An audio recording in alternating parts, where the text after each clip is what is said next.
Hello, fellow teachers, and welcome to this supplemental teaching activities video for Doctrine and Covenants sections 6 through 9.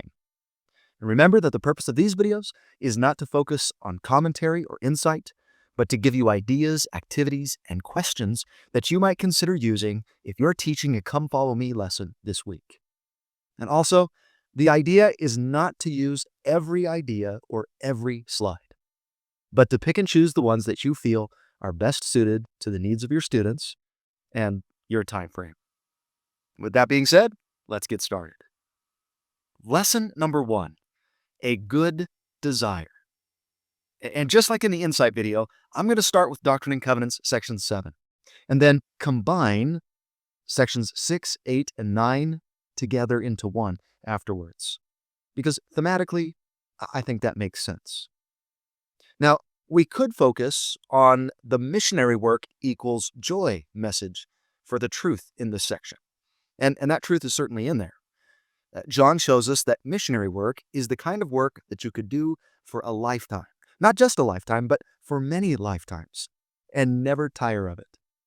John really understood that. But I probably wouldn't spend a lot of time on that angle here, just because that message is going to come up many, many times in the Doctrine and Covenants. We're really going to emphasize it in Doctrine and Covenants 18, and we just talked about that idea in great depth last week with section 4. So here, the truth that I like to emphasize is we can seek to find joy in our righteous desires without comparing ourselves to others.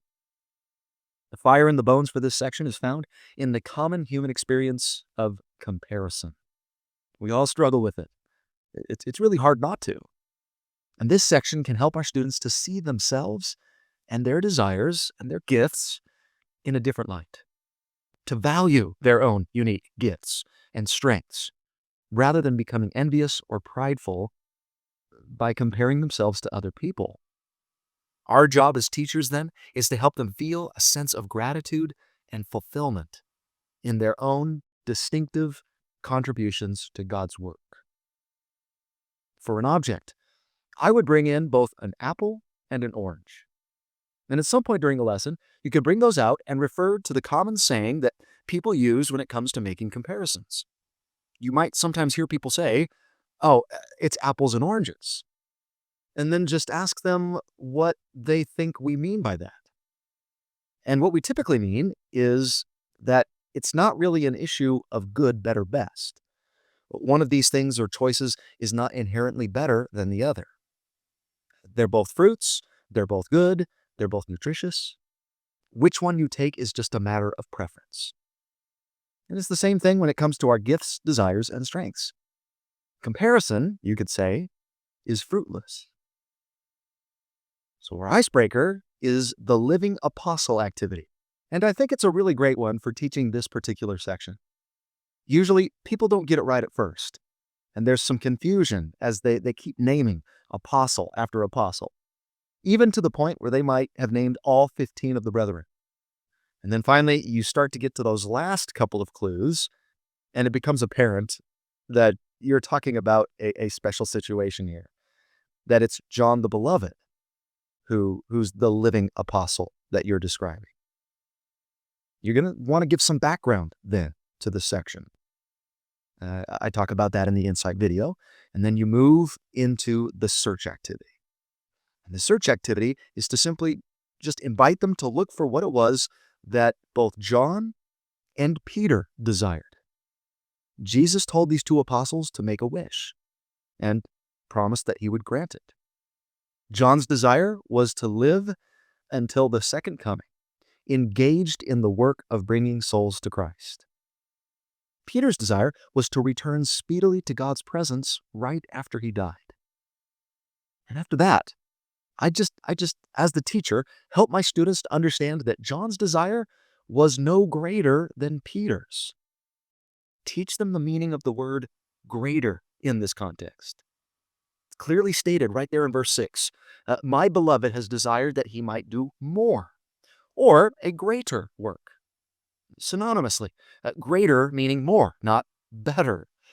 Jesus does not encourage comparison. That's the message I most want my students to get from this section. Remind them that Peter was asking Christ about John. He said, Lord, and what shall this man do? The key phrase to emphasize then would be, what is that to be?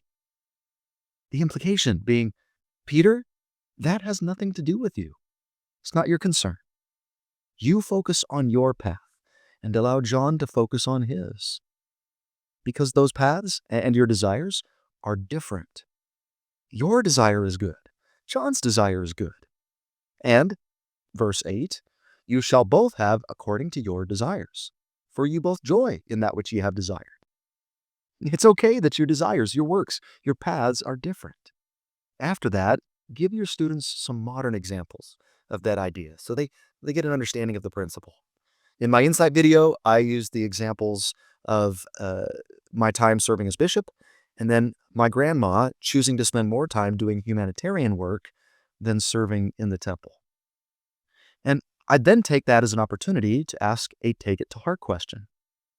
Do you ever find yourself comparing your efforts or your talents to others?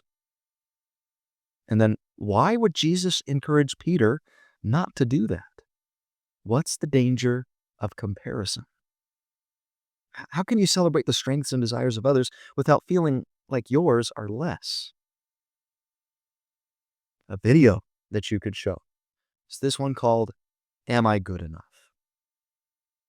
And then I like this quote from Elder Holland, giving parents advice on being careful not to compare your children. Highlights the dangers of comparison. And you can also remind your students that Heavenly Father is a parent, a very good parent. And He values each of His children for their individual contributions and worth. So this is what Elder Holland said. Try not to compare your children, even if you think you are skillful at it. You may say most positively that Susan is pretty and Sandra is bright. But all Susan will remember is that she isn't bright, and Sandra, that she isn't pretty.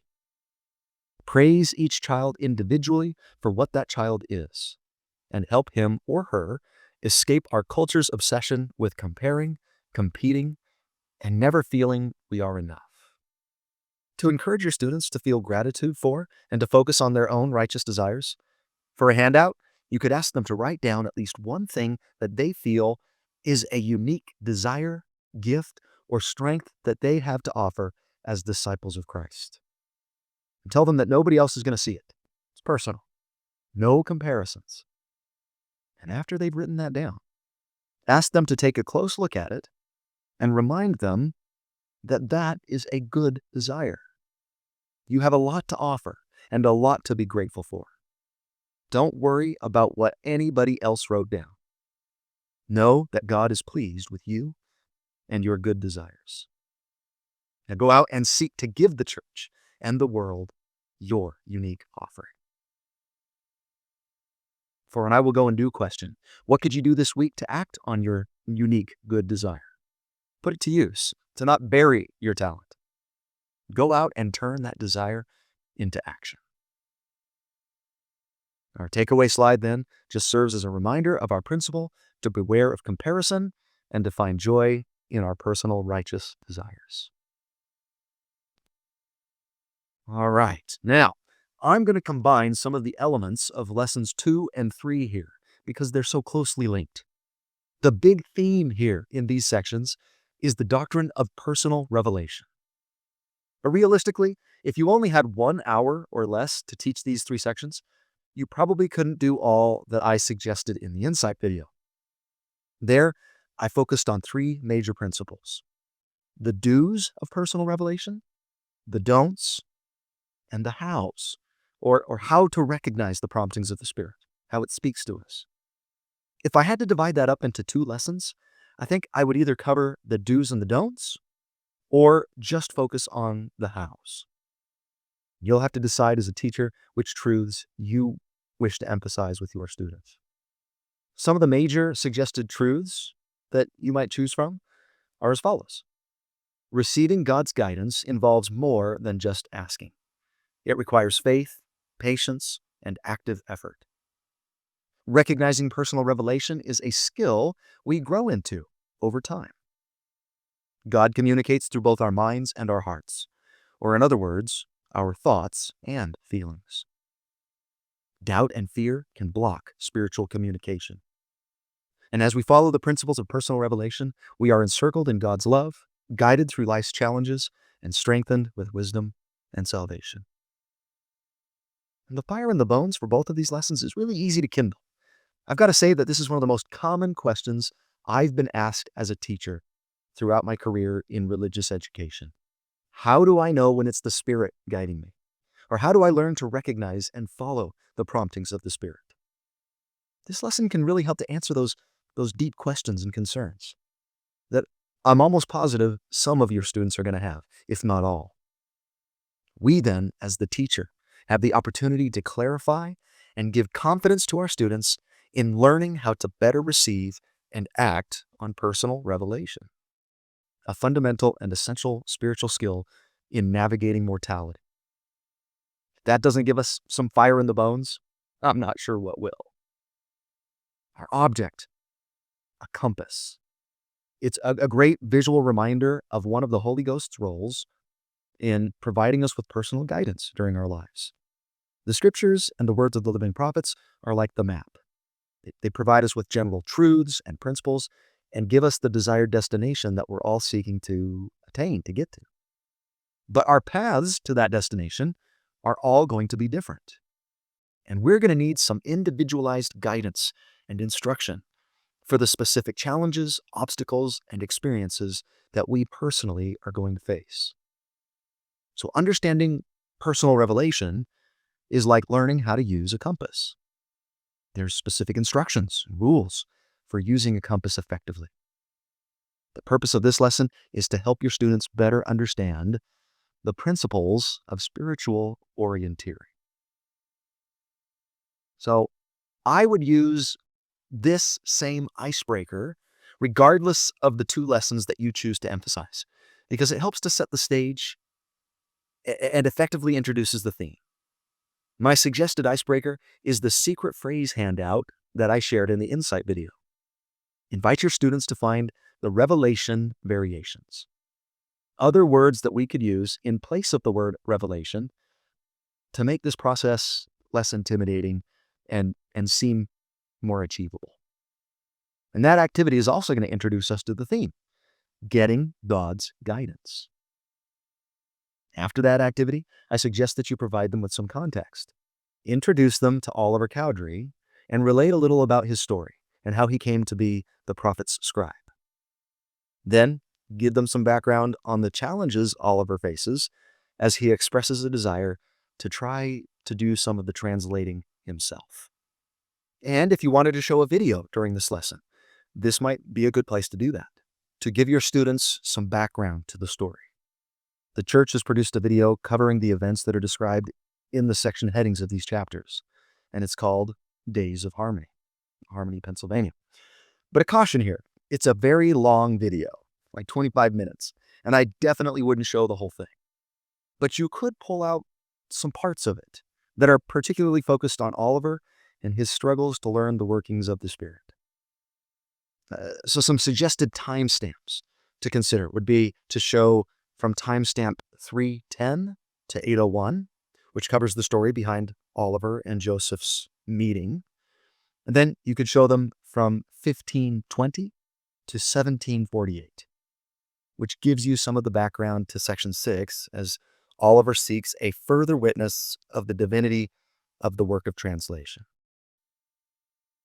A quote, to emphasize the importance of learning how personal revelation works, you could share this wonderful quote from former General Relief Society President Julie B. Beck, who said, "The ability to qualify for, receive, and act on personal revelation is the single most important skill that can be acquired in this life."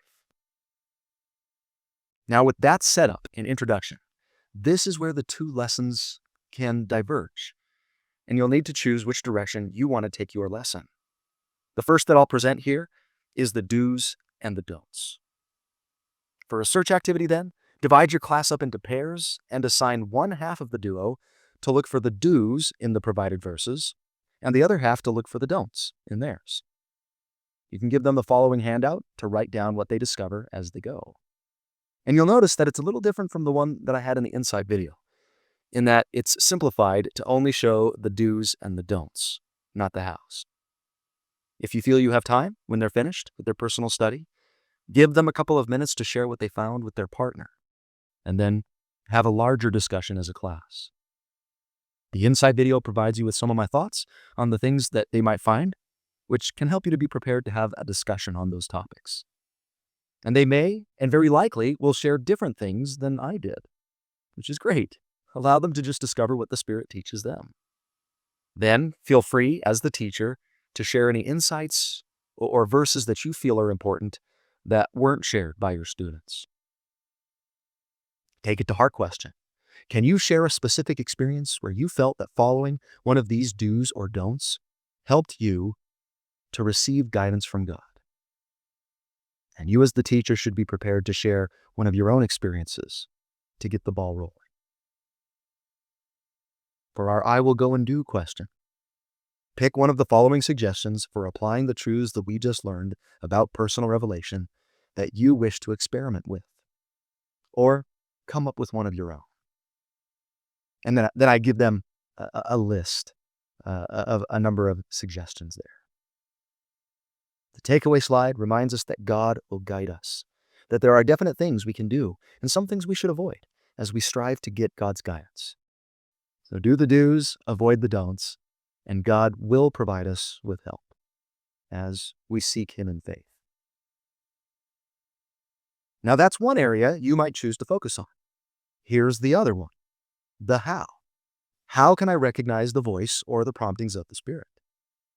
A quote that I always like to share in conjunction with that principle is that statement made by Joseph Smith, where he teaches us that we grow into the principle of revelation, that it's something we learn over time and not just an innate ability. So we're probably going to make some mistakes as we learn to understand it. For a search activity, I just walk my students through the following verses one by one, and for each, as they're read, ask them to consider how it can help us to understand how the Spirit speaks. Although, like in the inside video, I'd probably start first with section 8, verse 2, because I really think that's the linchpin for the whole discussion. All of the other references grow out from that foundational understanding. The Spirit speaks to our minds and hearts. If you have a whiteboard or a chalkboard in your room, write how the Spirit speaks at the top, and then as you go through each of these verses, write down the insights and ideas that your students are finding. So 6:15, 6:16, 6:23, 8:2, and 9:8. Those are the verses they're going to search. But a discussion question that I'd be sure to ask sometime during that discussion: why do you think He uses both the mind and the heart? Why not just one or the other? And I've found that question to yield some insightful answers over the years. Take it to heart question. When have you felt like you were being guided by God? And as a teacher, have one of your own experiences ready to share. For an I will go and do, what specific steps can you take to seek personal revelation in a current situation where you feel you need guidance? And our takeaway slide serves as a reminder of the principle that we studied in section 8, that God speaks to our minds and hearts, and that we grow into the principle of revelation. It's a process that takes time, experience, and even some failures. God's going to help us along the way until we're comfortable in understanding how the Spirit speaks. Now, one final activity or point to make here. If you have time, you could highlight the blessings of personal revelation. And to cover that, honestly, I'd probably just go quickly and straightforwardly through the slides. I just click through those verses, highlighting one by one the blessings or the promised results of diligently seeking personal revelation. Nice way to conclude the lesson, and gives your students added motivation to apply what the scriptures just taught them that day. It's like saying, here's why it's worth it to engage in this endeavor. Just look how God richly compensates the faithful. Or you could cover that idea with the following game, classic concentration. There are 20 different tiles displayed on the screen. Divide your class into 2 teams and challenge them to find the matches. Behind half of the tiles, they're going to find scripture references from Doctrine and Covenants, sections 6, 8, and 9. And behind the other half are descriptions of the blessings that come from seeking personal revelation. They use their scriptures to try and determine what verse matches which message or blessing. So you have someone on one team select 2 different tiles, and if they match, they earn 2 points. If it's not a match, the cards are flipped back over, and it's the other team's turn. Also, know that there are 4 tiles that have free points underneath. If they find one of those, they automatically get a point and still have an opportunity to select another tile to try and match. And you just go back and forth, giving each team a chance to find the correct matches. And you'll find that the teams struggle for a while at first to make matches, since it takes a bit of trial and error to become familiar with the content behind the tiles. But as the game progresses, it gets easier and easier as they begin to remember what's where, and as fewer options remain on the board. The team that has the most points at the end wins. So allow me to just guide you through the answers here. 1. Doctrine and Covenants 6:5. Matches with 9, you will receive and things will be opened to you. Tile 15, D&C 6:7. Matches 11. The mysteries of God shall be unfolded unto you. Tile 10, Doctrine and Covenants 6:13. Matches with 20. The gift of salvation. 18, Doctrine and Covenants 6:20. And 16, I will encircle thee in the arms of my love. Number 3, Doctrine and Covenants 8:1. Matches with tile 13. You shall receive a knowledge. Tile 12, Doctrine and Covenants 8:3. Matches with 2. Your own Red Seas will part. Number 4, Doctrine and Covenants 8:4. Matches with 19. You can be delivered out of the hands of your enemies. Tile 8, Doctrine and Covenants 9:14. Matches with tile 6. You shall be lifted up at the last day.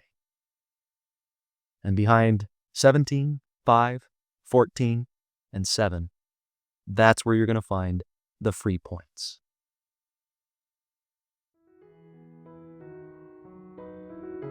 And that's going to conclude this supplemental teaching activities video for this week. I pray that it helps you to feel more prepared as a teacher and to feel the fire in the bones as you teach your lessons. Thank you so much for watching. Now get out there and teach with power.